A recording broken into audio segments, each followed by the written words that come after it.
Years ago, I used to believe that fresh food was better than frozen food, and I felt a lot of fear around frozen foods. And so this is you. If you feel some confusion around frozen foods, you definitely want to watch this video to the end, because we're going to be talking about some of the myths related to frozen food, and I'm going to be talking about some of the reasons that frozen food can totally be a part of your diet, and in fact can make your life a lot easier in regards to making sure that you're adequately nourished and that you've got a variety of all kinds of foods. But before we dive into that, my name is Catherine Metzelaar. I'm a registered dietitian, certified intuitive eating counselor, here to help you create peace with food and your body, and to stop food from taking up so much headspace for you and stealing your life.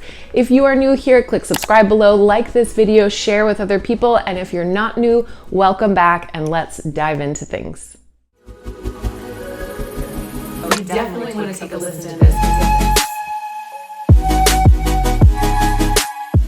Okay, so as you know, existing in a diet culture means that there are all kinds of myths around food. The list is really endless. And today I want to talk a little bit more about frozen foods, because this is a common barrier to having access to food. A lot of people believe, because they've been told that fresh food is superior, that they should be buying it. There's a lot of fear around what's in frozen foods, whether or not it's quality, whether or not it has enough nutrients to support you. And so I want to get into all of that. And I also want to name some of the ways in which frozen foods can be a wonderful part of your diet. Two of the common myths that I hear around frozen foods is, one, that they're not healthy, and two, that they contain a low nutrient quality. So let's talk about those first. Anytime someone uses the word healthy, I would really encourage you, and you can do this for yourself too, to ask yourself, what does that actually mean? The reality is there's no universal definition of what healthy is. If you asked a bunch of people in your life what healthy means to them, they likely would tell you that it means different things. And this goes for health clinicians and practitioners as well. And so when someone says, or you read an article, or you see it in the media that something is unhealthy, in this case, frozen foods are unhealthy, ask them and ask yourself what this means. Are they talking about a certain quality of the food? Are they talking about the caloric amount? Are they talking about macronutrients? Are they talking about things that they add to it in order to make it shelf stable? What are people talking about when they're saying that it's not healthy? Because the reality is there's a whole variety of different kinds of frozen foods that you can have and other people have in their freezer that can support all of your body's different needs.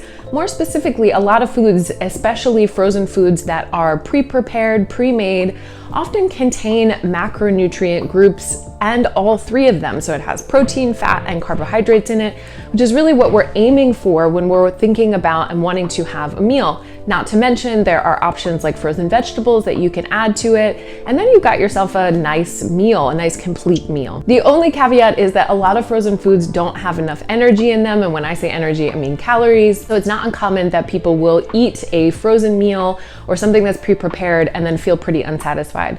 So please know that if you start including frozen foods into your diet, if after you watch this video you think, I would benefit from maybe adding some of those in, it's okay that you don't feel satisfied from one frozen meal. It's often low in calories, which means that you're likely going to need to add more things to it to support your body and its energy needs. The second piece and myth is that they're low in nutrient quality or nutrient density. If we take vegetables as an example, there's actually no nutrient difference between fresh vegetables and frozen vegetables. And interestingly enough, there's some research that supports that frozen vegetables actually have slightly higher nutrient quality in some cases, because they're picked at the peak of their freshness, flash frozen, and then you eat them. Whereas when you're having fresh foods, they're not picked at their peak of freshness, and then they're shipped in containers from all over the world, and then you end up eating them. Now, it's a marginal difference and not something that I would want you to be worried about, but I share this to illustrate that there are no differences between fresh produce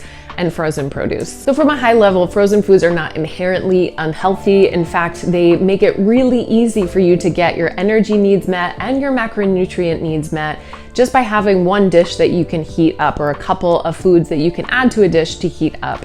The other piece of this is that there is not a difference in nutrient quality if we're talking about vegetables in this case, or even foods that are pre-prepared. You can get all of your needs met, and there's nothing that you need to be afraid of when it comes to frozen foods. Now, you might be wondering and thinking right now, so if they're not unhealthy and they're not lower in nutrient quality, why are there so many myths around frozen foods? Why do people demonize them so much? Frozen foods are often demonized, I believe, for a couple of reasons. One, because we exist in a dieting culture, and within this diet culture that you and I exist in, it means that there's constantly rules around foods you should be eating, foods you shouldn't be eating.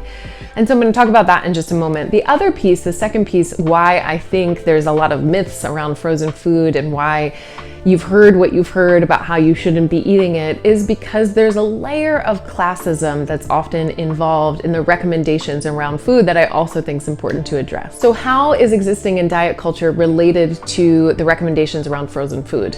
It's related because to exist in a diet culture means that you are constantly being told what you should and shouldn't be eating. There are certain foods that are put on a pedestal, and there are certain foods that are demonized. And in this case, frozen foods have gotten a bad rep. Over time, frozen foods have evolved. We do have a lot more options than we used to. Frozen foods used to be kind of just a diet thing in some ways. There weren't many yummy options to choose from.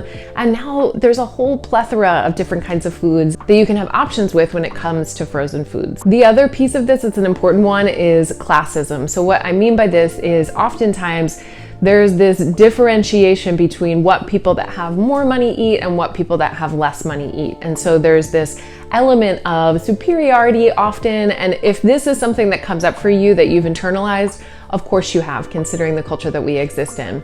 And I think it's important to talk about, which is that a lot of times people feel like frozen food is for people that are in a lower socioeconomic status, that they shouldn't be having those because frozen foods are only for poor people, when in fact frozen foods are for everyone. And I would encourage you to examine any internalized beliefs that you might have about classism related to who frozen food is for. And you might start with asking yourself, what do I fear in allowing myself to have more frozen foods? What do I fear other people might think and say about me? What do I fear might happen to me if that's the case for you?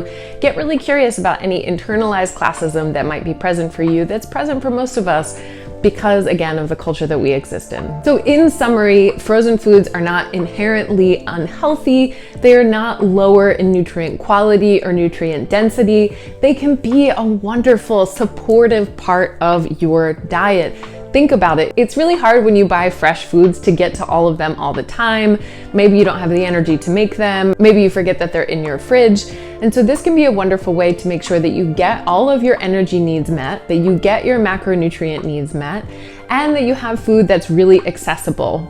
The other piece of this too is that frozen foods don't perish as quickly. And I know that you know this, but it's important to emphasize that, again, we don't always have the time, energy, brain power to remember that we have fresh foods in our fridge. And so this is a way, again, that you can have foods consistently that are stable for longer periods of time, and that you can support your body in meeting all of its needs, calorically, macronutrient wise, and just overall your sense of satisfaction around food and knowing that you can get home, you can heat up something quickly in the microwave, and then you've got yourself a meal. Frozen foods is nothing that you need to be afraid of. They can be a wonderful part of your diet, and I would encourage you to get out there and buy a variety of different kinds of frozen foods that you can have on hand so that you can make sure that you are nourished, that you're eating consistently, and that you're not having to spend tons of time and energy on making the foods that you want and need to eat. So if you like this video, comment below, like the video, and I will see you here next week.